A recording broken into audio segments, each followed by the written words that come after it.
Hi guys, welcome back for this part 2 of shuffling our iPod library. So in part 1 we gave the same weight to each of 3,000 songs in our library, and then we selected randomly 20 of those songs. Okay, and then we calculated some probabilities via a simulation. Now what I want to do is create a mini library and actually start using the star ratings that I've given to songs as the probabilities for selecting a song. So what I'm trying to say is, if a song had a had more stars because I gave it, let's say, 5 stars, I want that to be more likely to play than a song that had 1 star. And if a song had 0 stars, maybe I don't want it to play at all, but it's kind of within my control to play with this. So what I'm going to do is I'm going to generate some random numbers here. So first let's set a seed so we all get the same results. And then I'm going to create a data frame, which is going to be basically my library. So this will be my mini library. So songs, we'll just call them songs 1 through 30 instead of giving them names. And stars. So I need to give them stars. Let's do something like a 0 to 5 or 6.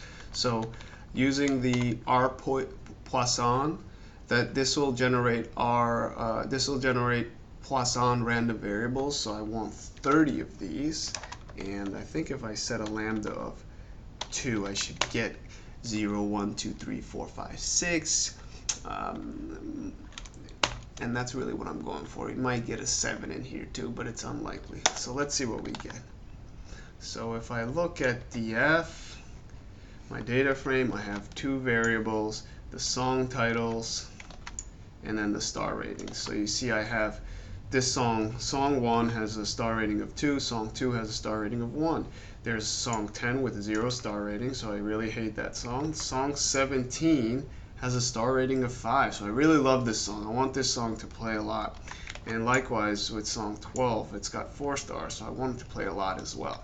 So what I basically want to do, I want to shuffle songs from the 30 that I have, right?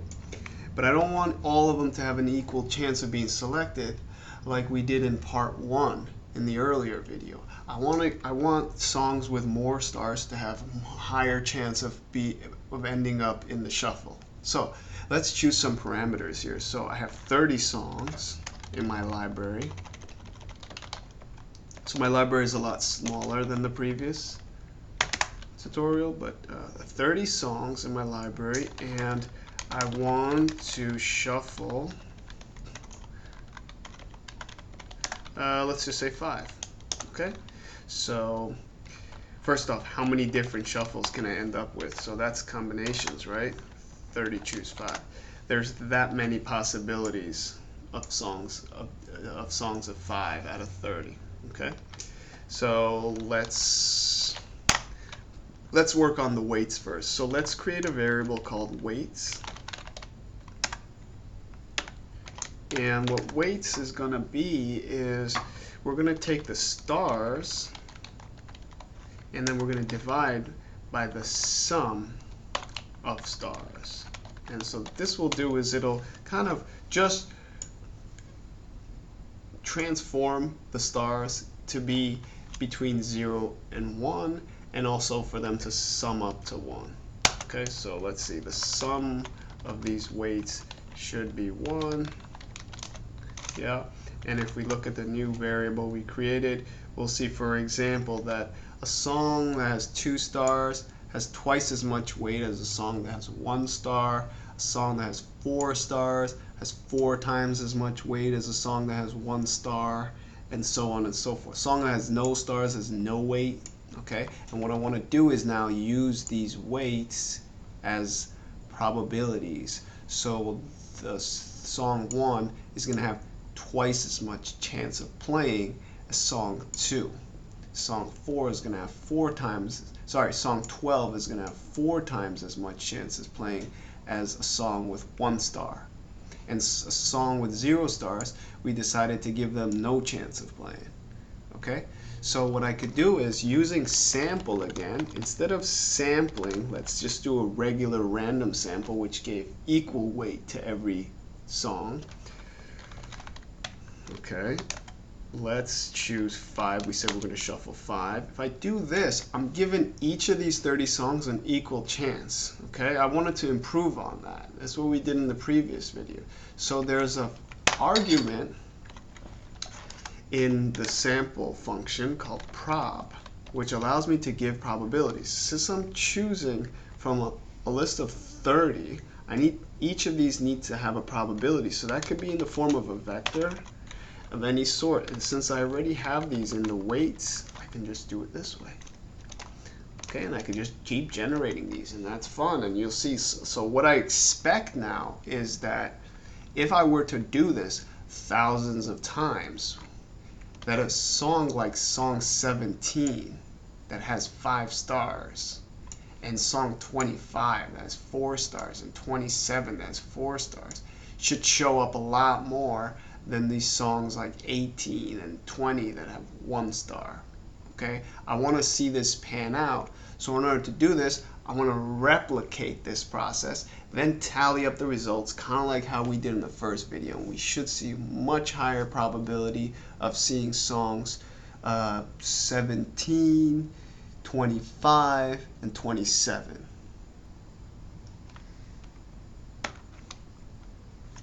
Okay, so we're going to sample from DF songs.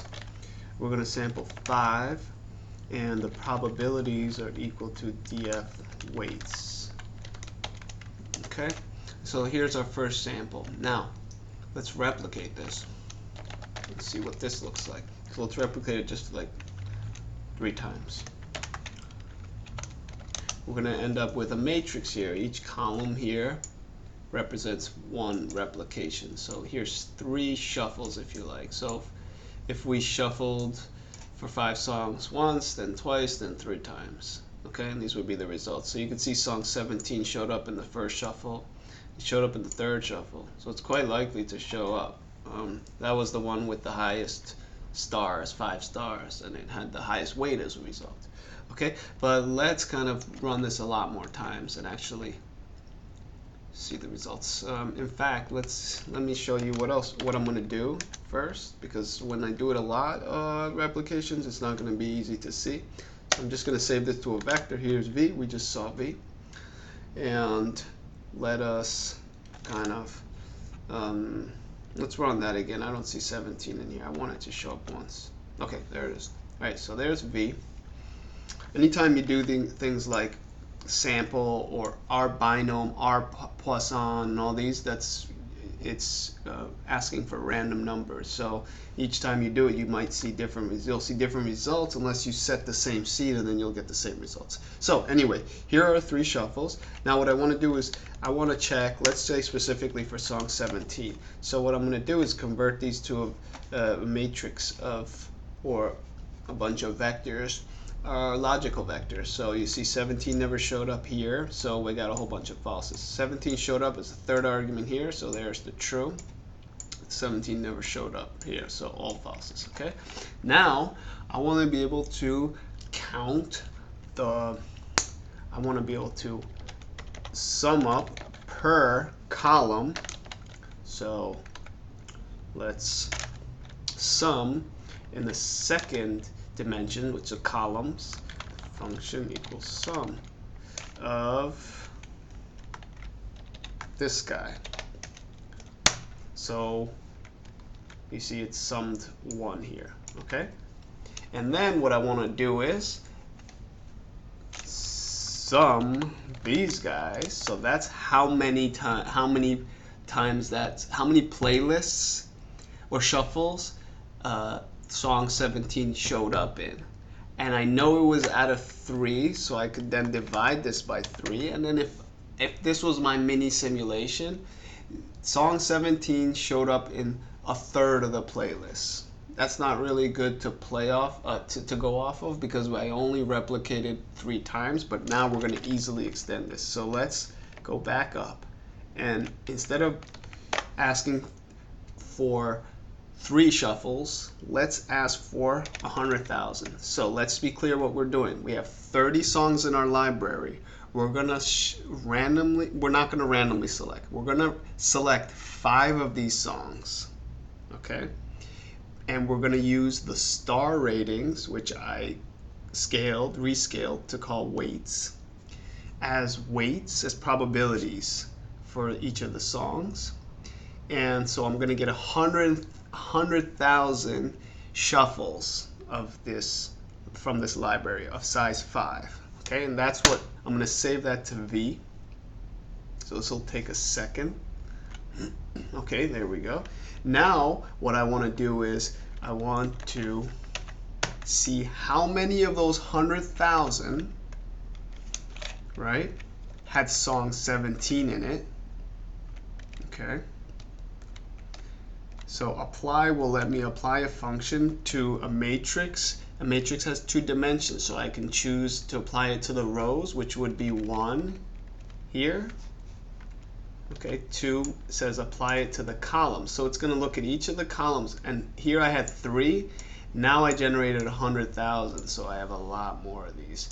And then it's going to go one by one and see how many times song 17 showed up. It's going to sum that up, right?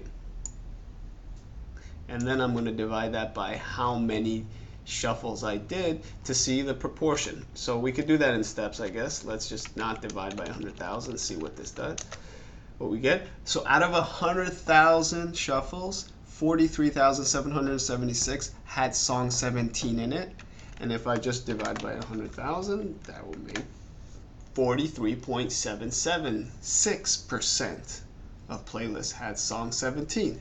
Very interesting. Now I could ask for any song. So let's see. So you see song 17 is much more likely than, say, song 2, which had just 1 star. So let's see that in action. So all I need to change here. So let's just see song 17 again. And then let's see song 2. Or any one that had 1 star. So you see it's got a very low chance of selection compared to song 17. Okay, so let's try song with 4 stars. This will give us a little subtlety. So song with 4 stars, song 25. Look up song 25 up here.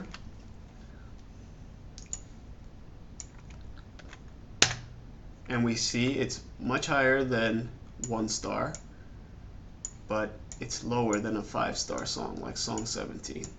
Okay, so this would give a song that we really like a much higher chance of ending up in our playlist than a song that we don't really like. Okay, so maybe some kind of graduation from the simple shuffle. Okay, some kind of improvement rather. All right, so I hope this was helpful. If you missed part 1, go back and watch that as well. Subscribe, like, comment, share. Check out my channel. And until next time, have a great day.